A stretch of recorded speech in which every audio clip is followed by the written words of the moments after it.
मैं आपको एक कहानी से बात शुरू करता हूँ, एक स्टोरी से बात शुरू करता हूँ। Real story.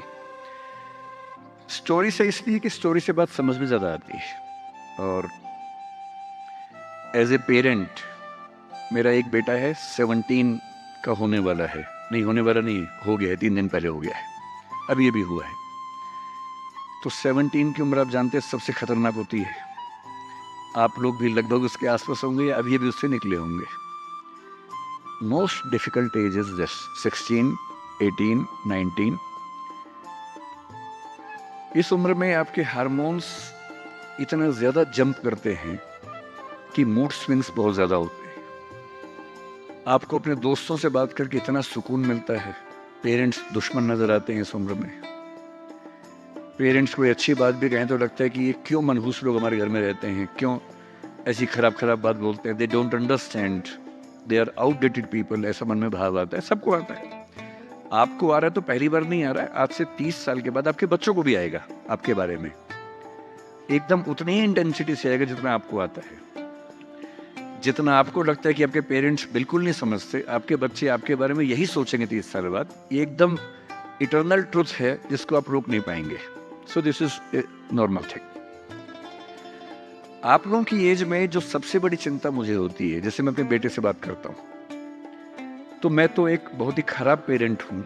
खराब पेरेंट का मतलब मैं कभी कहता ही नहीं कि पढ़ो, कभी कहता ही नहीं कि टॉप करो, मैं कभी नहीं कहता। मैं सिर्फ ये कहता हूँ कि बेटा हर साल एक क्लास पास करते रहो, काफी है। बस इतनी साउंड प्रिपरेशन मत करना कि मैं 8वीं क्लास 2 बार में करूंगा, ऐसा मत करना, एक ही बार में कर लो। और मैं कभी परसेंटेज पूछूंगा नहीं आपसे, मैं पूछता भी नहीं, हालांकि वो बता देता है, लेकिन मुझे उसमें इंटरेस्ट है नहीं। Whatever percentage he gets. And we also have a daughter, I mean I am not the biological father, she is a relative's daughter, so she lives with us. हम दोनों बच्चों से बोलते हैं कि हम कभी नहीं पूछेंगे परसेंटेज क्या है, ना हम पूछते हैं, ना हमारा इंटरेस्ट है।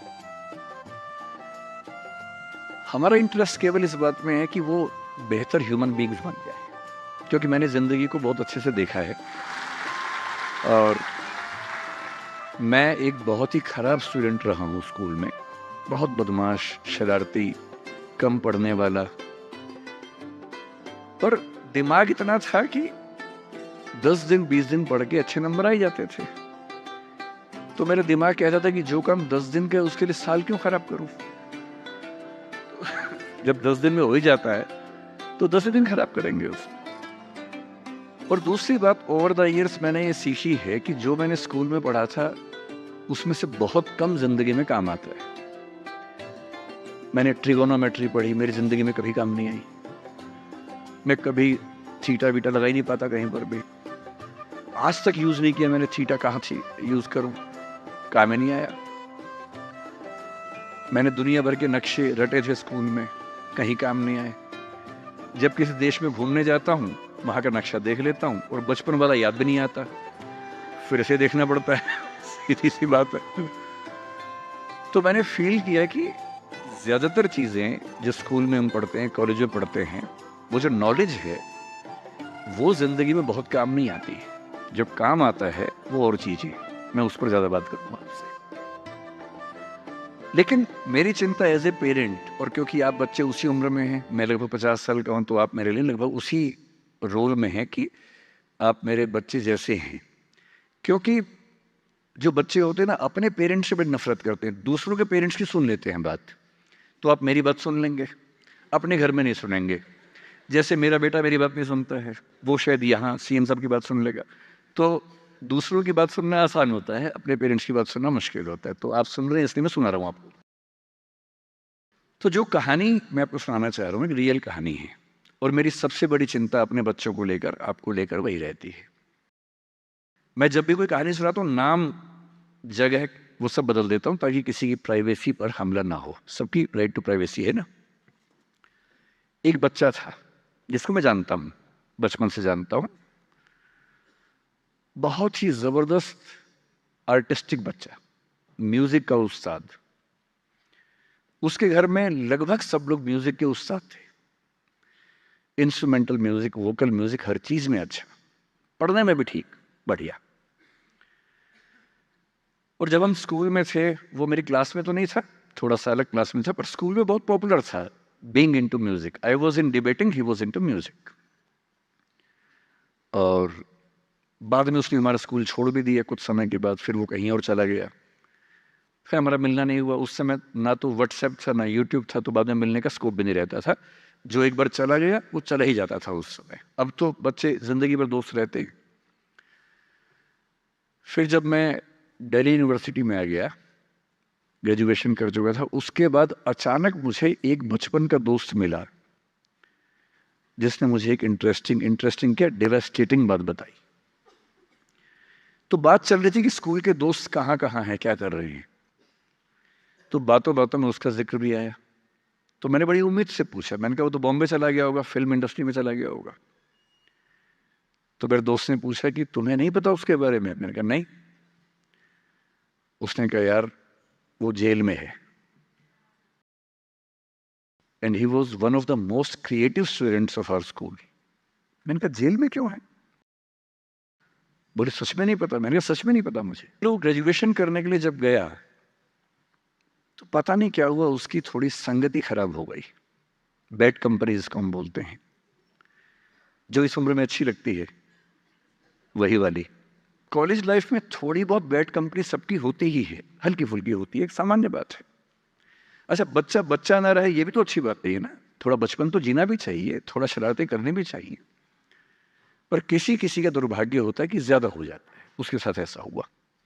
मतलब 1000 लोग जाएंगे तो उनमें से एक आध वापस आएगा, वो भी इतने मुश्किलों से जो ऑलमोस्ट इम्पॉसिबल है। I have seen many such cases. Social welfare department से मेरे कई दोस्त ऑफिसर से, तो मैं उनसे जब पूछता हूँ बताते हैं मैंने ऐसे लोगों को देखा है 10-10 साल से स्ट्रगल कर रहे हैं एडिक्शन से बाहर आने के, नहीं आ पा रहे, खत्म हो गए हैं। उस बच्चे को ड्रग्स की आदत पड़ गई कॉलेज में जाके, पेरेंट्स को पता ही नहीं था। तो जब पेरेंट्स को भनक लगी तो उसको दबाव बनाया कि तुम घर आ जाओ। अब वो जिस कंपनी में था, दोस्तों वाली कंपनी में, वहाँ अब ड्रग्स तो बहुत महंगे होते थे, पैसे घर से बहुत कम आते थे, जितने पैसे एक मिडिल क्लास फैमिली दे सकती है। अब वो घर से ज़्यादा पैसे मांगने लगा, पैसे मिलते नहीं थे। उसको अपने ही घर के लोगों पर गुस्सा आने लगा। तो एक बार वो अपने घर आया हुआ था छुट्टियों में, और वहाँ भी वो कुछ कुछ करता रहता था। उसके पेरेंट्स ने उसको बहुत समझाया कि बेटा ऐसा मत करो, और एक दिन इस बात पे झगड़ा बढ़ गया। भाई आप पेरेंट्स की चिंता समझेंगे आज से 30 साल बाद, जब आपके बच्चे इस एज में होंगे ना, आपकी नानी मर जाएगी उस समय। नानी मरना एक मुहावरा है, इसका मतलब बहुत चिंता में रहेंगे उस समय आप। और उस दिन पता नहीं क्या हुआ, एक झगड़ा हुआ, क्योंकि जो एडिक्शन के शिकार हैं उनका दिमाग उनके कंट्रोल में नहीं होता है। यहाँ तक कि जो ड्रिंक करते हैं, ड्रिंक एक लेवल से ज़्यादा कर लें तो दिमाग कंट्रोल से बाहर निकलने लगता है। ड्रग्स में तो ये एलिमेंट बहुत ज़्यादा होता है। और आधी रात को उसने क्या किया, उसने अपनी फैमिली के 5 लोगों का मर्डर कर दिया। मर्डर। उसने खाने में जहर मिलाया, लगभग सब लोग उससे मर गए। एक मेंबर नहीं मरा क्योंकि उसने खाना खाया नहीं उस दिन, तो उसको उसने अलग से मारा। और ये बात है जब उसकी उम्र लगभग 17-18 साल की थी, या 19 के आसपास रहा होगा। उसके बाद वो जेल गया। मुझे उसके बाद से पता ही नहीं कि क्या हुआ, फांसी हुई या उम्र कैद हुई या क्या हुआ, ना तो मुझे पता है ना मैं इंटरेस्टेड हूँ जानने में। मैं उसका नाम हम सब जानता हूँ, एंड 1-2 क्लास स्कूल में ऐसी थी कि वो हम आसपास थे, जानते थे, पहचानते थे एक दूसरे को। मेरी सबसे बड़ी चिंता ये होती है बच्चों को लेकर कि किसी भी गलती से वो ड्रग्स में ना चले जाएं। आप सबसे रिक्वेस्ट कर रहा हूँ हाथ जोड़ के, कुछ भी कर लेना, ये मत करना। बदमाशी करो, शरारत करो, थोड़ा इश्क विश्क होगा करो, कोई दिक्कत नहीं।